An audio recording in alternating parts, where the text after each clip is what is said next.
Look, let me ask you something. Have you ever had a month where your bills were paid early? Your bank balance was actually higher than usual? And instead of feeling relaxed, you felt uneasy? Like something bad was about to happen? You start checking your banking app more often? You hesitate before spending even a small amount. And a quiet thought creeps in, don't get used to this. If that sounds familiar, you're not weird. You're not bad with money, and you're definitely not alone. Because for a lot of people, the moment financial stability starts to appear, that's when the fear kicks in. Here's the thing. My name is Sam, and I spend way too much time thinking about the financial skill that matters more than investing. If you're someone who wants financial freedom but feels anxious every time you get closer to it, if you've ever saved money only to immediately feel pressure to spend it, or if being comfortable financially somehow makes you nervous instead of calm, make sure to hit the subscribe button and give this video a thumbs up if this helps you out.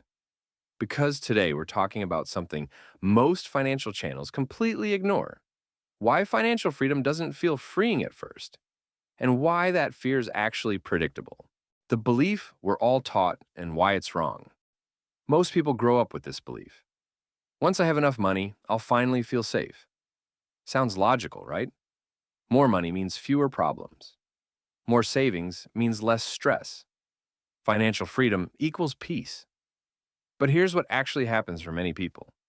They pay off debt and feel anxious. They build an emergency fund and feel tense. They start earning more and feel pressure. They stop living paycheck to paycheck and feel exposed, and nobody warns you about this part. Here's what most people don't realize. Financial fear isn't caused by a lack of money. It's caused by uncertainty. And financial freedom introduces a new kind of uncertainty: the data that explains the fear. Let's talk numbers for a second. According to a 2023 survey by the Federal Reserve, nearly 37% of adults said they would struggle to cover a $400 emergency expense.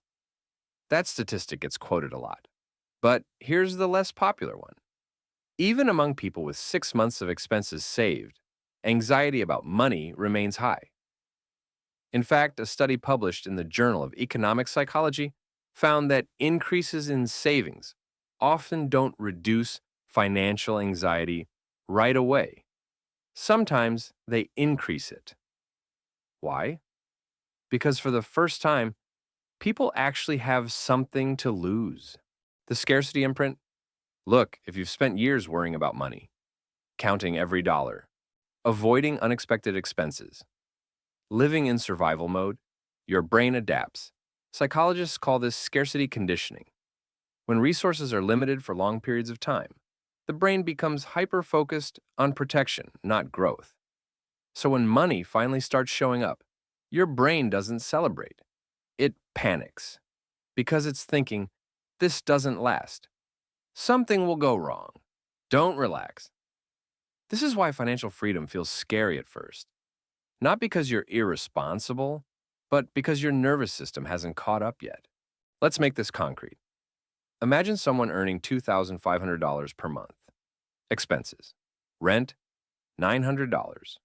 Food, $400. Transport, $200. Phone, internet, utilities, $300. Miscellaneous, $400. That leaves $300 left over. For years, that $300 disappears every time. Now imagine they slowly build up $6,000 in savings. Objectively, that's progress.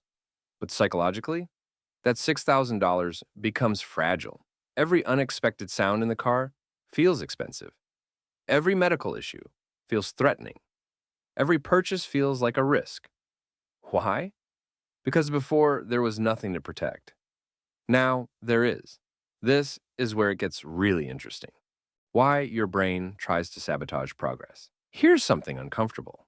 A lot of people subconsciously destroy their financial progress on purpose. They spend savings suddenly, take unnecessary risks, upgrade their lifestyle too fast, lend money they shouldn't, and they'll say things like, I deserved it. I needed it. It was just bad luck. But the real reason is deeper. Financial freedom threatens your identity. The identity problem. If you've always been the broke one, the struggling student, the person who's bad with money, that identity becomes familiar, safe, predictable. So when financial stability shows up, your brain asks, who am I now? And uncertainty feels dangerous. Here's what most people don't realize. The brain prefers familiar pain over unfamiliar safety. That's why people stay in bad jobs, bad relationships, bad money habits. Not because they're stupid, but because the unknown feels scarier than the known. Now, you might be thinking, okay, Sam, but shouldn't money reduce stress? Yes, eventually, but only after your behavior, identity, and systems catch up. Money doesn't fix fear. Systems do. The financial freedom transition phase. Nobody talks about this, but there's a transition phase between being broke and feeling financially secure. Let's break it down. Phase 1, survival. Every dollar matters as stress is constant. Phase 2, stability begins. Bills are paid. Savings start. Anxiety spikes. Phase 3, control systems replace panic. Decisions become calmer. Phase 4, confidence. Money becomes a tool, not a threat. Most people quit in phase 2 because it feels worse before it feels better. Let's do some simple math. Say your monthly expenses are $2,000. 1 month emergency fund equals $2,000. 3 months equals $6,000. 6 months equals $12,000. Most people think the fear disappears at $12,000.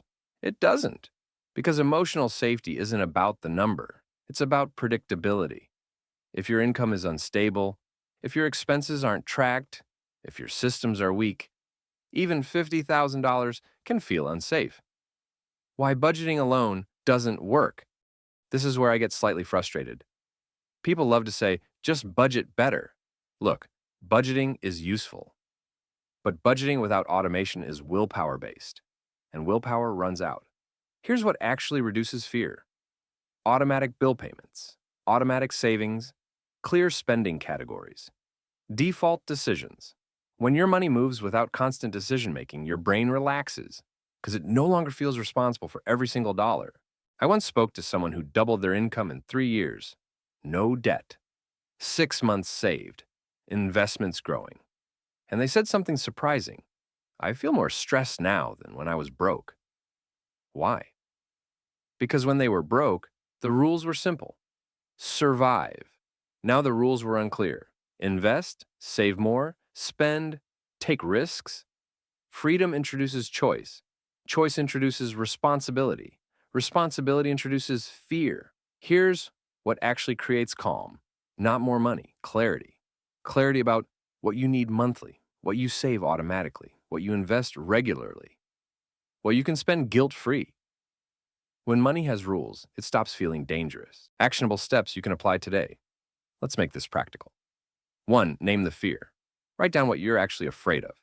Losing savings, losing income, going backward. Fear loses power when it's specific. 2. Separate safety. Money emergency funds are not spending money. Keep them in a separate account. Out of sight reduces anxiety. 3. Automate everything. If you must think about money daily, systems are missing. 4. Define enough. Decide what safe means before you reach it. Otherwise, the finish line keeps moving. 5. Expect the discomfort feeling uneasy during progress is normal. It means you're growing. Financial freedom isn't a moment. It's a skill of trusting systems, managing uncertainty, letting go of survival mode. And like any skill, it feels awkward at first. But here's the good news. If financial freedom feels scary right now, you're probably closer than you think. Look, nobody becomes financially confident overnight. But the people who succeed aren't fearless. They're just willing to feel uncomfortable long enough for their habits to catch up with their income. If this video helped you understand your relationship with money a little better, hit subscribe, give it a like, and share it with someone who's quietly stressed about money but never talks about it. Because financial freedom isn't just about having money, it's about feeling safe when you do, and that's a skill worth learning.